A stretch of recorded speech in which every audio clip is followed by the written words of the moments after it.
Good morning. Well, one of the most common questions I'm asked is what what specifically did I eat during that period of time when I lost 82 pounds? My story is I lost 82 pounds down from 250 down to 168. I was told by many family and friends that I was too thin at that point, so I gained 7 pounds back, which put me up to around 175, which is still 75 pounds down from where I started. And I've been at that level for right about a year now. But the most common question I've gotten from people when I talk to them one-on-one, or so far since I've had my YouTube video, has been, well, what did you eat? And so I'm going to do a video on that because it seems to be something that people really want to know about. Let me start by saying that my journey was started because my blood sugar was too high. My A1C was at a 9.9 in November of 2018, and I wanted to get that down. I wanted to do it without medication. Again, I'm not offering medical advice here to anyone. You need to work with your own doctor on your own health.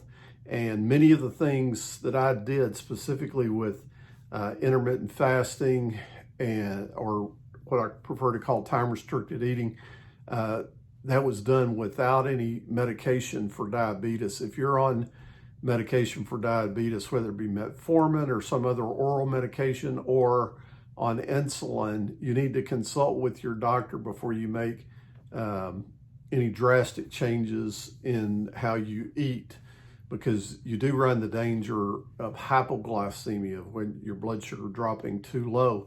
With me, that was not a problem because I wasn't on any medication for blood sugar. I was controlling it strictly by my diet. And so I'm going to tell you what I did. That's the whole purpose of my channel, is to tell you what I did, just to give you an idea of what's possible. But again, you need to work with your own physician, in hopefully you can find one who is in tune with more natural forms of healing and is open to that type of concept. And so again, Dr. Jason Fung was very, very instrumental in the transformation of my health, and from a A1C of 9.9 all the way down to 4.9 without any medication for blood sugar. And during that time, I lost 82 pounds and did it in a period of about 5 to 6 months. And so it was in November of 2018 that my A1C was at a 9.9. And then by April the 5th of 2019, it was down to 4.9, from 9.9 to 4.9 without medication. So that's my story. And what did I eat? That's what everybody wants to know. Can you give us a list of what you ate? To quote Dr. Jason Fung, sometimes it's more important when you eat than what you ate. So I want to start by saying that what I learned from Dr. Fung was about intermittent fasting, or what I prefer to call time-restricted eating, just because everyone's so afraid of the word fasting. But with time-restricted eating or fasting, intermittent fasting, most people eat they eat at least once a day, but they decrease that window of time that they're eating. Everybody fasts while they're sleeping. Everybody fasts while they're sleeping. That's the reason they call the first meal of the day breakfast. Break fast, you're breaking your fast. Breakfast, break fast, you're breaking your fast.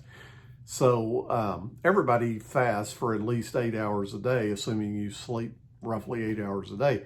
But too many of us, and myself certainly, spend from the time we get up until the time we go to bed sticking something in our mouth that contains carbohydrates, or whether it's some kind of snack, and that affects your blood sugar. It stimulates insulin when you eat any kind of carbohydrates, and even some proteins and stuff. But particularly carbohydrates are the enemy in terms of diabetes.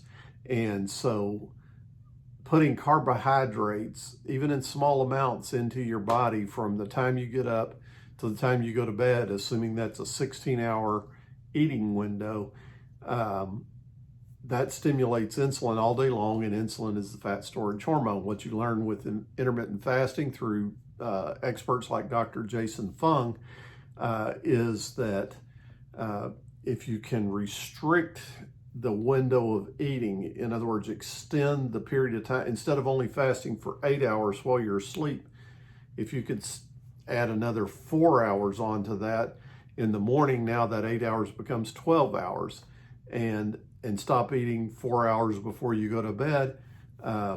Now, instead of fasting for 8 hours while you're sleeping, you're fasting 16 hours because you're fasting for 4 hours before you go to sleep, 8 hours while you're sleeping, and 4 hours after you get up.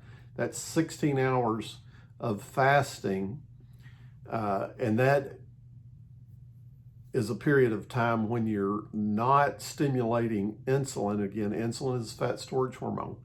So what do I eat for breakfast? During the time I lost weight, the only thing I had for breakfast was black coffee. That's it, black coffee and water.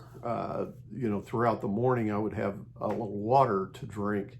But 2 cups of caffeinated black coffee was it for breakfast. And then when I first started, around noon, then I would eat. And in order to have a 8-hour window, you could eat between 12 noon and 8 o'clock, or 11. You could make your first meal at 11 o'clock in the morning and then stop eating by 7 o'clock at night. But at any rate, an 8-hour window, that was real easy. I mean, I went to that right away with no problem. But I was desperate to get that blood sugar back in line, so I quickly reduced that to a 6-hour window. That would be maybe starting at first meal at 12 and not eating anything after 6 o'clock in the evening. During an 8-hour window or even a 6-hour window, you can eat 3 meals during that time if you wanted to. Honestly, I ate 2 meals during that time. Eat a lunch and then a dinner with my wife, and that was enough. But I've heard other people say that with an 8-hour window, they have 3 times that they eat. They'll eat maybe a regular lunch and then maybe have a snack in the afternoon, just something light in the mid-afternoon, and then have dinner with your family. So you can get plenty of nutrition. You can get all the nutrition you need and more in an 8-hour window. But I went quickly from an 8-hour window to 6, and then realized that wasn't hard either. I could go to 4, and eventually I went to a 1-hour window, which basically a lot of people call that OMAD, or 1 meal a day. And definitely I did that for quite a while. I even early on, when I was really trying to show some results, I tried 48 hours of fasting, or even 72 hours of fasting. I was never able to go beyond that. I only did 48 hours of fasting maybe 3 times, and 72 hours I did maybe twice, but quickly settled into a routine of OMAD, or 1 meal a day, or 1 hour per day as an eating window, and that worked really well for me. So what did I eat during the times that I ate? That's what we want to address here. Again, for breakfast, nothing but black coffee. Fruits, I pretty much eliminated all fruits, or I thought that I had completely eliminated all fruits, because I understood that fruits contain too much sugar and stimulate insulin too much. So I thought I had eliminated all fruits. I've since learned that technically olives and avocados, which I was thinking of as vegetables, technically I guess those are fruits, but they're very keto friendly. When I did eat, I tried to eat keto, and olives and avocados are considered to be keto friendly. They're low carb, high fat, high healthy fat. So I did eat olives and avocados, particularly avocados. I was eating at least a half an avocado every day early on there. Also cauliflower, green beans, cucumber, lettuce, green leafy vegetables, broccoli, asparagus, zucchini. These were the kinds of vegetables. I was eating cauliflower in particular was helpful because my wife makes a mash out of cauliflower by adding some heavy cream to that, and makes what looks exactly like and tastes an awfully lot like mashed potatoes, particularly when you smear a little butter in there. And so, and you can also make they even pre-package cauliflower rice, which makes a good substitute for rice. Because one of the things I eliminated in addition to fruit was any bread, pasta, rice, or even oats. And by bread, I do mean tortillas, which was really hard for me because I love Mexican food. And so tortillas and tortilla chips were very difficult to give up psychologically, but it's something I had to do. And any grains I gave up. In terms of vegetables that you shouldn't eat or that I eliminated, any kind of root vegetables, potatoes of any kind, that includes sweet potatoes, beets, carrots, onions. These are all vegetables that I just don't eat. I still don't eat to this day, even though I've lost all the weight and I'm just in maintenance mode. But what did I eat? Meat and eggs, big plus. Almost zero carbs there, as long as you don't have junk on your meat. Like I love barbecue, but barbecue sauce is a no-go. Sometimes I'll put some kind of hot sauce on there, like Tabasco or Cholula hot sauce or Frank's Red Hot sauce or something like that that has zero carbs, but no barbecue sauce. They all have sugar in them, even the ones that claim to be low sugar. As far as meats, you know, like bacon and eggs, beef, chicken, ham, a lot of steaks. During that time, I ate a lot of steaks, primarily ribeyes, because that's very keto friendly. They're high natural fat, and anything. Also, I did have some dairy. The only dairy I would have is like a high fat cheese, like cheddar was my favorite during the time I was losing. It still is. I also eat Gouda occasionally. Like love smoked Gouda, and then if I put anything in my coffee, occasionally now I will. I still mainly drink black coffee, but if I have anything in it, I'll have heavy cream. You want full fat everything, because if you go low fat, that has higher carbohydrates. So I'm real careful to do that.